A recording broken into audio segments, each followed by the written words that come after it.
Welcome to Pioneer classes. हम लोग कर रहे हैं 10th क्लास हिंदी रिविजन्स। तो आज का चैप्टर है जनतंत्र का जन्म। छठा चैप्टर है, रामधारी सिंह दिनकर द्वारा लिखा हुआ है। सबसे पहले चलते हैं कवि का परिचय जान लेते हैं कि कवि क्या थे दिनकर जी। दिनकर की काव्य शैली के एक नेत्र में रंगचंडी का प्रकोप है तो दूसरे में रसवंती का प्यार, यानी इनमें दोनों चीज़ दिखेगा, प्यार और तकरार।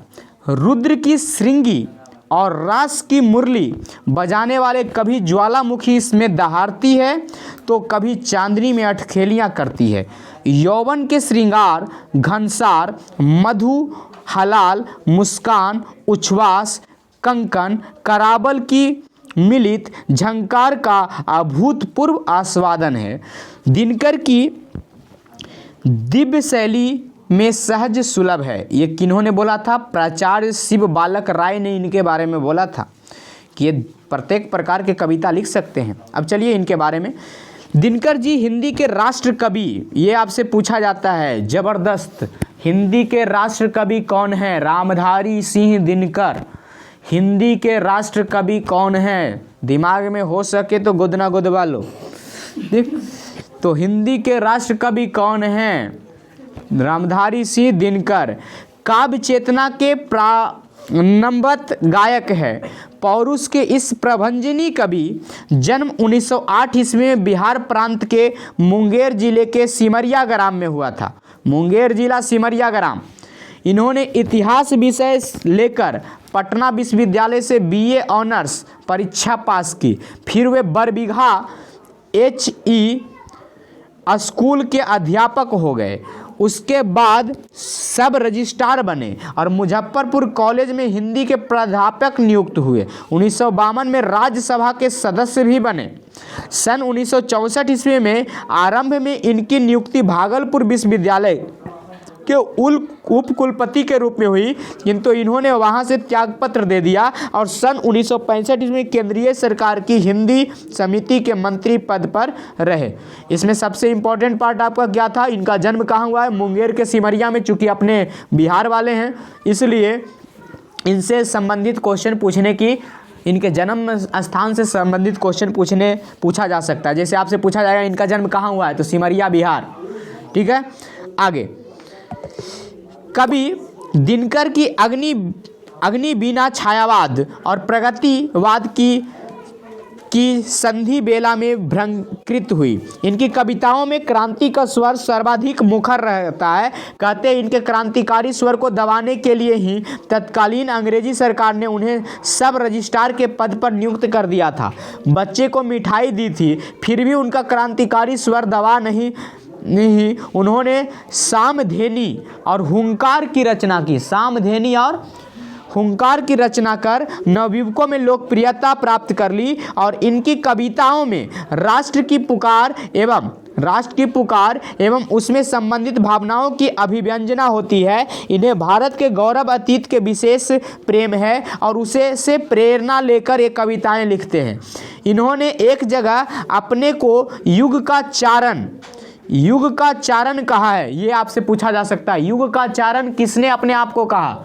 रामधारी सिंह दिनकर ने। इनकी कविताओं पर रविंद्र, शेक्सपियर, शेली, किट्स, इकबाल, काजी नेरुजुल्लाह इस्लाम का प्रभाव पड़ा। इनकी प्रमुख रचनाएं कौन कौन है? रेणुका, हुंकार, रसवंती, द्वंद्व गीत, कुरुक्षेत्र। हाँ, कुरुक्षेत्र ये बहुत बार पूछता है। सामधेनी, धूप छां, बापू, रसीम रथी। हाँ, रसीम रथी तो जबरदस्त पूछता है, आप इसको गुदना गुदवा लें। नील कुसुम, सिप्पी और शंख, उर्वशी, ये भी जबरदस्त पूछता है। परशुराम की प्रतीक्षा, कुरुक्षेत्र पर इन्हें कई पुरस्कार मिल चुके हैं। ये हम पढ़े भी हैं कुरुक्षेत्र पे। हाँ, दुर्योधन बांध मुझे, ये जबरदस्त था। ये वीर और रौद्र के कवि होने के साथ ही साथ प्रेम और सौंदर्य के मधुर गीतों के गायक भी है। गद्य के क्षेत्र में भी इन्होंने अपनी कृति ध्वजा फहराई है। इनकी गद्य कृतियों में संस्कृत के 4 अध्याय और अर्धनारीश्वर, ये अर्धनारीश्वर आपको पढ़ना है कहाँ? 12th क्लास में। जबरदस्त चैप्टर है। ठीक, विशेष ख्यात है। कविता परिचय।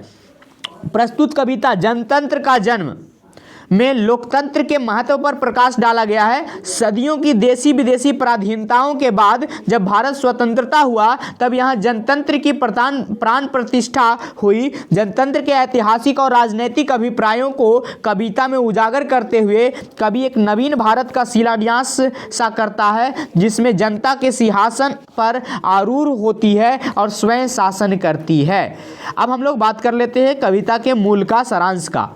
प्रस्तुत कविता में दिनकर जी ने कहा है कि सदियों की ठंडी बुझी राख सुगबुगा दिखाई पड़ रही है। जनता सोने का ताज पहनने को आकुल व्याकुल है। राह छोड़ो, अर्थात शोषण करने वाले राज सत्ताधारियों को भारतीय जनता के लिए राज सिंहासन खाली करने को कहा है। कवि कहते हैं कि जनता सचमुच में मिट्टी की अबोध मूरत है। जनता की पीड़ा व्यक्त नहीं की जा सकती। वह जारा पाला को सामान्य रूप से सहन कर लेती है।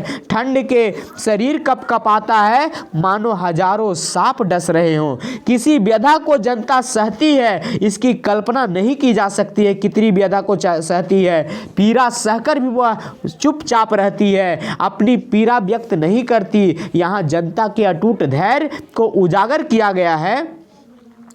फिर भी कभी जनता में निहित व्यापक शक्ति को उजागर किया है। इसमें कहा गया है कि जनता जब जाग जाती है तो अपनी शक्ति बल का अभ्यास करके जब चल पड़ती है तब समय भी उसको राह नहीं रोक सकती, बल्कि जनता ही जिधर चाहेगी काल चक्र को मोड़ सकती है। युगों युगों से अंधकारमय वातावरण में जीवन व्यतीत कर रही जनता अब जागृत हो चुकी है। युगों युगों का स्वप्न साकार हेतु कदम बढ़ चुके हैं, जिसे अब रोका नहीं जा सकता। भारत में सबसे विराट जनतंत्र स्थापित होना तय हो गया है।